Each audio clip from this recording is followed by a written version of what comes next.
Hey everyone, कैसे हैं आप सभी लोग। आई होप सब आप बहुत ही अच्छे होंगे। आज हम पेपर नंबर सेकंड स्टार्ट करने जा रहे हैं, जिसका 29 चैप्टर हमारा है अग्निमांद। ठीक है। अभी यहाँ पर हम जो है डिसीज़ पढ़ने वाले हैं। और मैं आपको बता दूँ कि जो भी डिसीज़ हैं पे अगर आप इनको अच्छे से पढ़ेंगे तो जब आप फाइनल ईयर में आएंगे तो काय चिकित्सा एक सब्जेक्ट आता है, यानी कि जनरल मेडिसिन जिसको हम बोलते हैं, वहाँ पर ये सब डिसीजन दोबारा से एक बार रिपीट होंगे। अभी फ़िलहाल केवल आपको यहाँ पर को मेडिसिन के छोड़ के सभी जितनी चीज़ें मिड डिसीज़ की पढ़ी जाती हैं, ठीक है, उसका इंट्रोडक्शन, उसके टाइप्स के क्या क्या फीचर्स हैं, ठीक है, उसके निदान क्या है, पूर्व रूप क्या है, संप्राप्ति क्या है, उसके लक्षण क्या क्या है, ठीक है, और साधता, इतनी चीज़ें आपको, पाँच छः चीज़ें आपको इस वाले सब्जेक्ट में पढ़नी है। बाकी का जो उसका ट्रीटमेंट वाला पार्ट है वो आप काय चिकित्सा में जाके पढ़ेंगे। तो अगर आप इसको अच्छे से पढ़ेंगे तो आपका दोनों सब्जेक्ट का कवर हो जाएगा। ठीक है। और क्वेश्चन की बात करें तो यहाँ पर क्वेश्चन हमेशा आपको 2 या 3 डिसीज़ लॉन्ग में 2 क्वेश्चन आपको देखने को मिलेंगे। ठीक है। ये बेसिकली फर्स्ट चैप्टर होने वाला है पेपर 2 का। ठीक है, अग्निमान। अगर अब इसकी बात करते हैं इस वाले टॉपिक की, तो अग्निमान जो टॉपिक है, ठीक है, 5 नंबर में आपका पूछा जाएगा, 10 नंबर में आने के चांसेस बहुत ही रेयर है। ठीक है। चलो स्टार्ट करते हैं सबसे पहले इंट्रोडक्शन से। तो अग्निमान से क्या समझते हैं आप? आपने फर्स्ट ईयर में पढ़ा होगा। ठीक है, अग्निमान जो हमारे आचार्य चरक हैं, ठीक है, और सॉरी आचार्य सुश्रुत हैं, उन्होंने अग्नि को क्या बोला है? हमारा जीवन बोला है कि अगर अगर हमारी जो अग्नि है, अगर हमारे शरीर के अंदर अग्नि जलेगी तो जीवित रहेगा व्यक्ति, अगर वो बुझ जाएगी तो उसकी मृत्यु हो जाएगी। तो यहाँ पर जो हमारा मेनली जो अग्नि से बोला गया है, ठीक है, अग्नि से तात्पर्य हमारा क्या होता है? Digestive fire. ठीक है, जो हमारे खाने को पचाती है। तो आप अंदाज़ा लगा सकते हैं कि अगर डाइजेस्टिव फायर से रिलेटेड डिसीज़ है तो यहाँ पर कुछ ना कुछ जो प्रॉब्लम्स है वो डाइजेशन से रिलेटेड ही आएंगी। ठीक है, जब भी आप टॉपिक पढ़ेंगे तो उसका बेसिक कंसेप्ट आप याद रखोगे। पेपर में क्या रहता है, बहुत सारी डिसीज़ रहती हैं, याद नहीं आती हैं। तो अगर आप उसका बेसिक कंसेप्ट याद रखोगे तो चीज़ें आपकी सरल हो जाएंगी। जैसे मान लो अजीर्ण भी आने वाली है, अग्निमांद आने वाली है, उधर रोग है, तो काफ़ी सारे सिम्टम जो है एक सेम से रहेंगे। तो ध्यान रखना है चीज़ का। ठीक है, कोई भी डिसीज़ हो सबसे पहले हमें उसका व्याधि का परिचय देना है। ठीक है, तो क्या बोला है उसके बारे में थोड़ा सा बताना है। तो आचार्य चरक ने क्या बोला है कि शरीर में पोषण के प्रधान कारण अग्नि तथा सहायक कारण आहार को माना जाता है।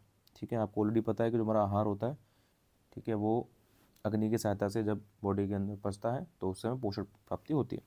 अपक्व आहार से शरीर रस धातु आदि धातुओं को उचित रूप से उत्पत्ति के लिए अग्नि की क्षमता आवश्यक है। ठीक है, तो बोला जा रहा है कि जब तक अग्नि से इसे खाने को पचाएगी नहीं बॉडी के अंदर तो उससे धातु का निर्माण नहीं होगा। इसलिए अग्नि की इक्विलिब्रियम सी यहाँ पर बताई गई है। ठीक है, वो बहुत जरूरी है। अब बोला जाए, ये आचार्य सुश्रुत बोलते हैं कि जठराग्नि शांत हो जाए तो मनुष्य की मृत्यु हो सकती है, और यदि इसमें विकृति आ जाए तो बहुत सारे डिसीज हो सकते हैं। ठीक है, इसलिए अग्नि को हम जो है आयु बल वर्ध आदि का मूल यहाँ पर माना गया है। ठीक है, नंबर 3 पॉइंट क्या बोला जा रहा है? अग्निमांद के व्याधियों का लक्षण तथा हेतु है तथा स्वयं भी एक व्याधि है। तो ध्यान रख सकते हैं, एमसीक्यू में आता है कि ऐसी व्याधि का नाम बताइए जो लक्षण भी है, हेतु भी, और स्वयं भी एक व्याधि है। तो अग्निमांद उनमें से एक ऑप्शन होगा।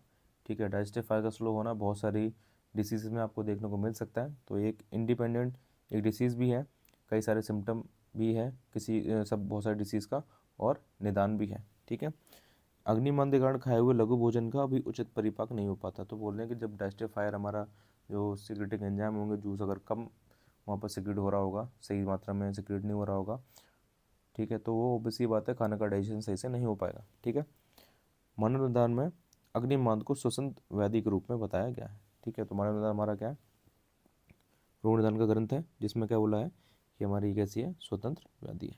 ठीक है, टाइप की बात करते हैं तो ऑलरेडी आपने फर्स्ट में इसके 4 टाइप पढ़ रखे हैं। सम अग्नि जो अपने खाने को, आहार को अच्छी तरीके से पचा देती है। मंद यानी कि धीमी अग्नि, ठीक है, जो लघु आहार को यानी कि जो कम हल्का खल्का खाना खाते हैं उसको भी सही से नहीं पचा पाती है। विषम यानी कि कभी वो खाने को पचाएगी, कभी नहीं पचाएगी। ठीक है, वो हमारी विषम अग्नि कहलाती है।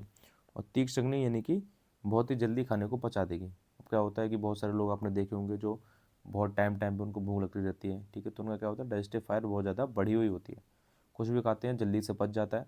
ऐसे में क्या होता है? उनको भूख लगती रहती है। अब मान लो अगर उनको खाना नहीं मिलता है, कुछ भी फूड नहीं मिलता है, तो जो धातुएं होती हैं वो अग्नि उनको पचाने लग जाती है। ठीक है, जिससे कि उसकी बॉडी के अंदर प्रॉब्लम आ सकती है। ठीक है, अब अगर व्युत्पत्ति की बात करते हैं तो ऐसा कोई इंपॉर्टेंट है नहीं, सीधी तो वही है, मांद का मतलब अग्नि की मंदता। निदान की बात करते हैं तो क्या क्या निदान हो सकते हैं? अब देखो, डाइजेस्टिव फायर अगर स्लो हो रही है तो निदान ऑब्वियस सी बात है खाने से रिलेटेड ही होंगे। तो सिंपल आपको 4-5 चीज़ें याद रखनी है, हमेशा ही आपके काम में आएंगी। क्या क्या निदान आपको देखने को मिलेंगे? जो लोग भोजन नहीं करते हैं, ठीक है, उनमें अग्निमांद होती है। अजीर्ण होने पर भी अधिक मात्रा में भोजन करना, ठीक है, यानी खाना पहले पचा नहीं है, आपने फिर ऊपर से और खाना खा लिया, तो ऐसे केसेस में भी अग्नि धीमी बढ़ जाती है। ठीक है, विषम आसन, यानी कि अधिक मात्रा या अल्प मात्रा में तथा अनुचित समय में भोजन करना, ये हमारा कहलाता है विषम आसन। ठीक है, बहुत सारे लोग करते हैं आजकल, क्योंकि बहुत सारे बिजी शेड्यूल हैं लोगों की लाइफ में, तो कभी भी खा रहे हैं, कुछ भी खा रहे हैं, कभी ज़्यादा खा लिया, बहुत कम खा रहे हैं, तो ये सब चीज़ें चलती रहती हैं। ठीक है, असाध में भोजन ग्रहण करना, यानी कि जो बॉडी की प्रकृति के अकॉर्डिंग खाना नहीं है, ठीक है, जो बॉडी के अपोज में खाना है, वो हमारा असाध भोजन कहलाता है। ठीक है, या फिर हम यहाँ पर बोल सकते हैं विरुद्ध आहार।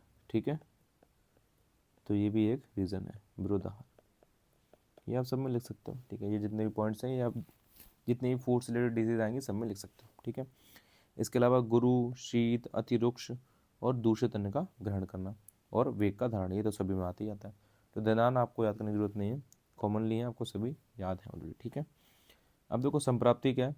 अब देखो कभी भी आप संप्राप्ति पढ़ोगे रोजाना के अंदर तो दो संप्राप्ति आपको देखने को मिलेंगी, एक कॉमन और एक स्पेसिफिक। ठीक है, एक कॉमन होगी कि हाँ निदानों के सेवन से ये हुआ वो हुआ और इसके जाकर डिसीज उत्पन्न होगी। ठीक है, पर स्पेसिफिक किस दोष से, किस धातु, किस दोष, कौन सा मल अफेक्ट हो रहा है, यहाँ पर कौन से धातु अफेक्टेड हो रहे हैं, अग्नि की मंद है या फिर तीक्ष्ण है, क्या है, ठीक है, और कौन से अधिष्ठान है, ये सब चीज़ें वहाँ पर हमें लिखनी पड़ेंगी। ठीक है, तो most of the key same रहेंगी, बाकी का आप खुद से कॉमन सेंस जब पढ़ेंगे, डिसीज को याद करेंगे, रिवाइज करेंगे, तो अपने आप पता लग जाएगा कि किस में क्या दोष है, कौन सा धातु है, कौन सा अधिष्ठान है। ठीक है, संप्राप्ति देखते हैं। तो उपरोक्त निदानों के सेवन से जठराग्नि दूषित होकर अग्निमांद को उत्पन्न करती है, जिससे कारण खाए हुए लघु आहार का भी पाचन नहीं हो पाता है और अपक्व अन्न अम्ल बन जाता है तथा विष के समान हानिकारक होता है। और आचार्य भागवत ने अग्निमंद को अनेक व्याधियों का हेतु माना है, जो सिंपल सी चीज़ है, इसमें कोई खास बात ऐसी है नहीं। ठीक है, अब बात करते हैं विशिष्ट संप्राप्ति की। अगर अपने कुछ नहीं आ रहा है तो आप विशिष्ट और सामान्य में से कोई सी भी संप्राप्ति लिख सकते हो। ठीक है, हमेशा ये पहली लाइन आपकी कॉमन रहेगी, निदान के सेवन से। ठीक है, और जहाँ पर कफ है, ठीक है, ये क्या रहता है, यहाँ पर चेंज होते रहते हैं दोष। ठीक है, किसी में वात डोमिनेंट होगा, किसी में पित्त होगा, किसी में वात कफ, ऐसे करके द्वंद्व भी हो सकते हैं, शून्यपात भी हो सकते हैं।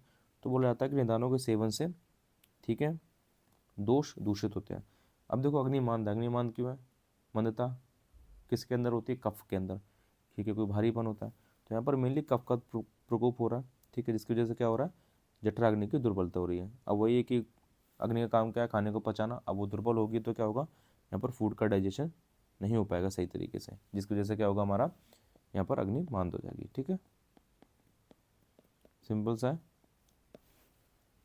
अब बात करते हैं संप्राप्ति घटक की। तो ये बहुत इंपॉर्टेंट है, आपको ये चीज़ आनी चाहिए लिखने के लिए। देखो इसमें से क्या रहता है, आपको ये दोष, स्रोतस, स्रोतोदृष्टि और दोष, अधिष्ठान और अग्नि। ठीक है, ये चार चीज़ें याद करनी है। अगर आपको इतनी भी नहीं होती है तो आप दोष याद कर सकते हो। ठीक है, आप कौन से स्रोतस का इन्वॉल्वमेंट है वो याद कर सकते हो। इसके अलावा उसके अंदर कौन से दोष हैं और अधिष्ठान क्या है, ये चार चीज़ें आप याद कर सकते हो। अभी स्पेसिफिक हमारा अग्निमान का टॉपिक है, तो हमें यहाँ पर जो है अग्नि को भी देखना पड़ेगा। ठीक है, अगर आप ये वीडियो लेक्चर पूरा देखना चाहते हो और नोट्स चाहते हैं BMS first year second year के, तो आप हमारे ऐप को डाउनलोड कर सकते हैं BMS मीट को, लिंक आपको डिस्क्रिप्शन में मिल जाएगा। जो भी एंड्रॉयड यूज़र हैं प्ले स्टोर पर ऐप मिल जाएगा, जो भी iOS यूज़र हैं आप क्लास प्लस ऐप को डाउनलोड करिएगा, उसमें कैपिटल KPCRZB सभी कैपिटल रहेंगे, ये कोड डाल के आप लॉगिन कर लीजिएगा। Thank you.